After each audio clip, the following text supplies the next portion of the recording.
इस तरह oral culture printing culture में दाखिल हुई और प्रिंटिंग मटेरियल ओरल अंदाज में प्रसारित हुई।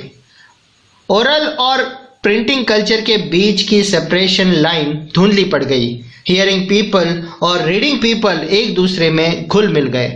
न्यू वर्ड्स देखते हैं बलाड्स, यानी कि एक गाथा गीत, लोकगीत का एक ऐतिहासिक भाग है जिसे गाया या सुनाया जाता है।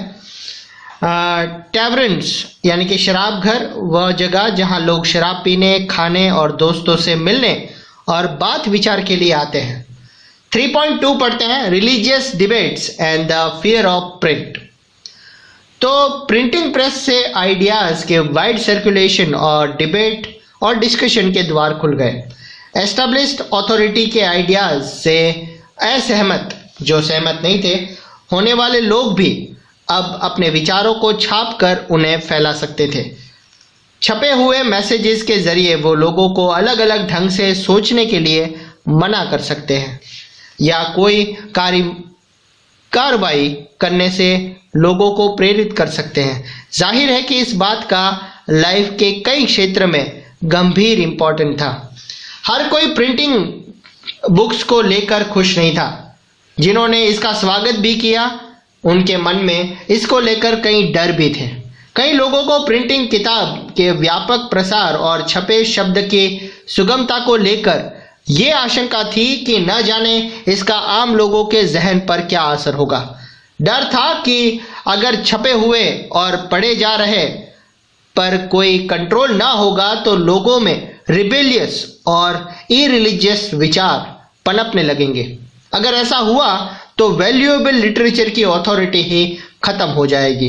धर्मगुरुओं और सम्राट और कई लेखक और आर्टिस्ट द्वारा व्यक्त की गई ये चिंता न्यू प्रिंटिंग और न्यू प्रसारित लिटरेचर की वाइड स्प्रेड क्रिटिसिज्म का आधार बनी। आइए देखें कि लाइफ के इस क्षेत्र धर्म में इसका क्या असर हुआ। रिलीजियस रिफॉर्मर मार्टिन लूथर ने रोमन कैथोलिक चर्च की प्रैक्टिसेस की आलोचना करते हुए अपनी 95 थीसिस लिखी। इसकी एक प्रिंटिंग कॉपी विटेनबर्ग के चर्च के दरवाजे पर टांगी गई। इसमें लूथर ने चर्च को शास्त्र के लिए चुनौती दी। जल्द ही लूथर के लेख बड़ी तादाद में छापे और पढ़े जाने लगे। इसके नतीजे में चर्च में विभाजन हो गया और प्रोटेस्टेंट रिफॉर्मेशन की शुरुआत हुई।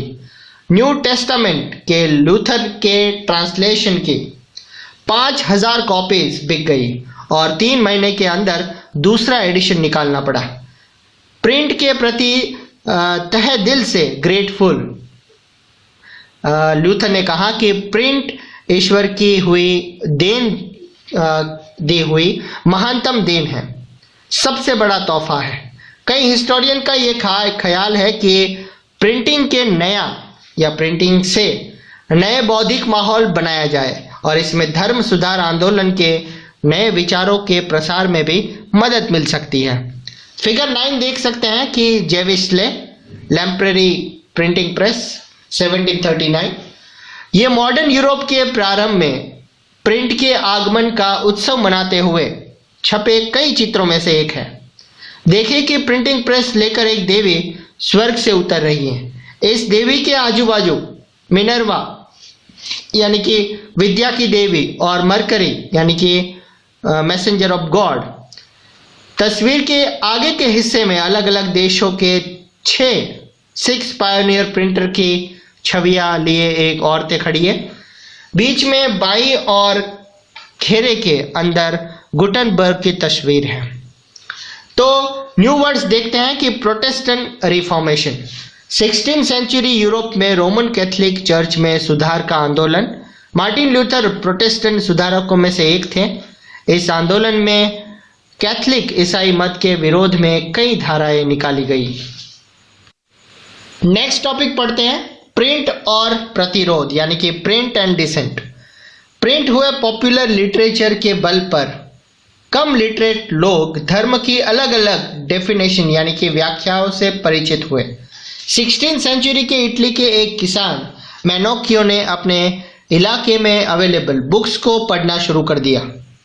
उन बुक्स के आधार पर उसने बाइबल के नए अर्थ लगाने शुरू कर दिए और उसने ईश्वर और सृष्टि के बारे में ऐसे विचार बनाए कि रोमन कैथोलिक चर्च उससे गुस्सा हो गया।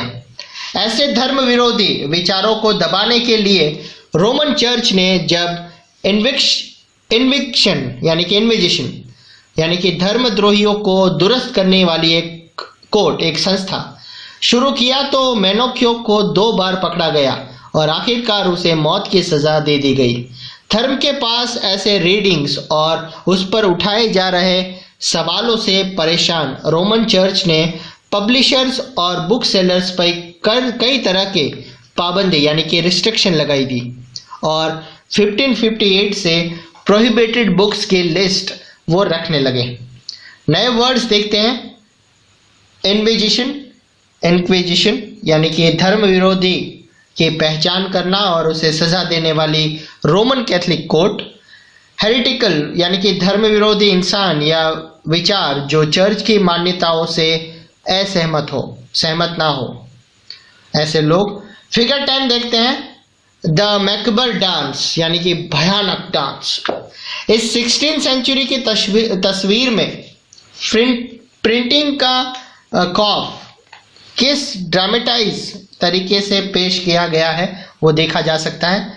इस बेहद दिलचस्प वुडकट तस्वीर में प्रिंटिंग के आगमन को वर्ल्ड के एंड से जोड़ा गया है। प्रिंटर के वर्कशॉप को मौत के नाच का स्टेज बताया गया है। प्रिंटर और उसके मजदूर स्केलेटल फिगर्स यानी कि कंकालों के कंट्रोल में हैं और उनसे मनचाही चीजें छपवाते हैं। सोर्स ए पढ़ते हैं। फियर ऑफ द बुक, किताब का डर।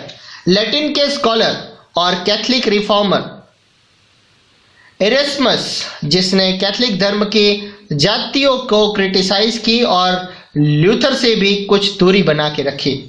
प्रिंट को लेकर एक बहुत आशंकित थे। उसने एडिजेस में लिखा था कि बुक्स भिनभिनाती मक्खियों की तरह है। वर्ल्ड का कौन सा कोना है जहां ये नहीं पहुंचती। हो सकता है कि जहां जहां एक आध जानने की लायक चीजें भी बताए, लेकिन इनका ज्यादा हिस्सा तो स्कॉलरशिप के लिए हानिकारक ही है।